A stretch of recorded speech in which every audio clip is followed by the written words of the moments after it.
योग भारत की एक प्राचीन और अमूल्य विरासत है।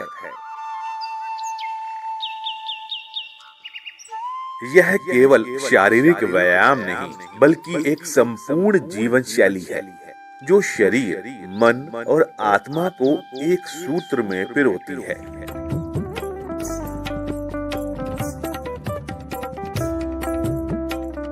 योग शब्द संस्कृत की युज धातु से बना है, जिसका अर्थ होता है जोड़ना या एक करना।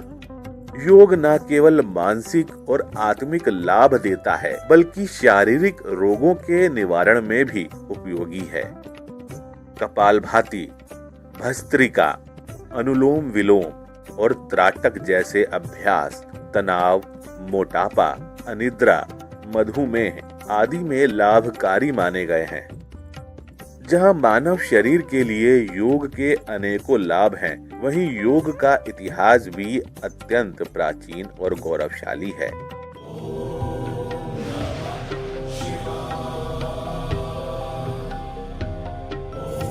भगवान शिव को योगेश्वर और आदि योगी कहा जाता है। अनेक योग परंपराएं जैसे नाथ योग, हठ योग, मंत्र योग, लय योग, राजयोग आदि सभी भगवान शिव से ही प्रारंभ मानी जाती हैं। गुरु गोरखनाथ जी के संप्रदाय में शिव को आदिनाथ के रूप में पूजा जाता है और ध्यान मुद्रा में उनकी उपासना की जाती है। नाथ संप्रदाय में योग को शिव विद्या या महायोग विद्या कहा गया है, जिसमें आत्मा और ब्रह्मांड की अनुभूति प्रमुख है।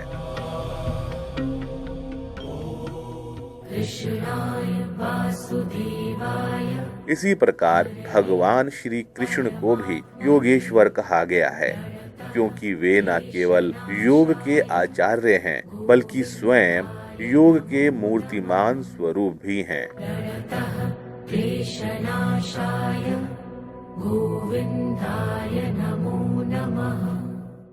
ऋग्वेद में ऋषियों द्वारा ध्यान, तप और आत्मा की खोज का उल्लेख मिलता है, जो योग की प्रारंभिक चेतना को दर्शाता है।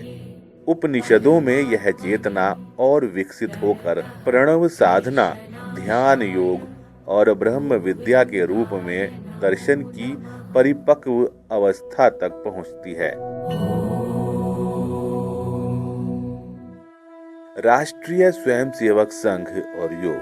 नमस्ते सदा वत्सले मातृभूमे। योग को संघ के आध्यात्मिक और शारीरिक प्रशिक्षण के अनिवार्य भाग के रूप में अपनाया गया। संघ की शाखाओं में सूर्य नमस्कार, प्राणायाम, ध्यान और आसनों का नियमित अभ्यास कराया जाता है। संघ संस्थापक डॉक्टर हेडगेवार स्वयं योग साधक थे और उन्होंने शाखा पद्धति में योग को अनिवार्य रूप से जोड़ा। राष्ट्रीय स्वयंसेवक संघ के द्वितीय सरसंचालक पूजनीय श्री गुरुजी ने भी योग को आंतरिक तप और अनुशासन के अंग के रूप में देखा। उनका कहना था, यदि स्वास्थ्य रक्षा तथा रोग प्रतिकार करने के लिए योगासनों के अभ्यास की ओर लोगों ने ध्यान दिया तो सर्वसाधारण जनता के स्वास्थ्य में सुधार होकर उनका औषधियों पर होने वाला व्यय कम होगा तथा सब दृष्टि से उनका कल्याण होगा। मेरे इंद्रियों के अंदर जो करण है उन्होंने मुझे बंदी बना दिया है। इससे मुक्त होना और इसके पीछे जो सत्य है, जो वास्तविकता है, उसको देखना, उसके साथ जुड़ना, युज यानी जुड़ना, उससे योग बना है। प्रत्येक कार्य को सुव्यवस्थित करना, कम से कम व्यय में अधिक से अधिक उत्तम, सत्यम शिवम सुंदरम कार्य करना, ये भी योग है। और संतुलन भी योग है। समत्वम योग उच्यते। सुख दुख राग द्वेष आदि आंदोलनों में वो सारी दुनिया को हिला रहे, मुझे नहीं हिला सकते। मैं शांत रहता हूँ, मैं समर रहता हूँ, मेरे अंदर वो आंदोलन पैदा नहीं होता। योग केवल आत्मोन्नति का साधन नहीं बल्कि समाजोद्धार और राष्ट्र निर्माण का भी पथ है। यही दृष्टिकोण संघ द्वारा अपनाया गया। संघ के प्रमुख शिक्षा वर्गों में योगासन और ध्यान की विधिवत शिक्षा दी जाती है। योग के माध्यम से स्वयं सेवकों में संयम, साहस और शारीरिक स्फूर्ति का विकास किया जाता है ताकि वे सेवा कार्यों में तत्पर रह सकें। संघ का यह दृष्टिकोण योग ही युक्ति है, योग ही शक्ति है के सूत्र में निरूपित किया जा सकता है।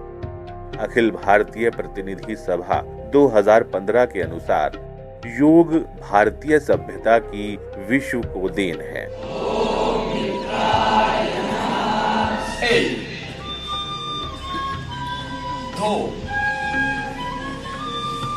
स्वास्थ्य और मानसिक शांति के लिए योग का महत्व दिन पर दिन बढ़ता जा रहा है। इसलिए योग को अपने जीवन का एक अभिन्न अंग बनाना अत्यंत महत्वपूर्ण है। यह एक शक्तिशाली साधन है जो आपको स्वस्थ, खुशहाल और अधिक सार्थक जीवन जीने में सहायता करता है। नियमित अभ्यास से न केवल शरीर रोग मुक्त होता है बल्कि मानसिक तनाव भी दूर होता है। योग के माध्यम से जीवन में संतुलन और ऊर्जा का संचार होता है जो समग्र विकास का आधार है।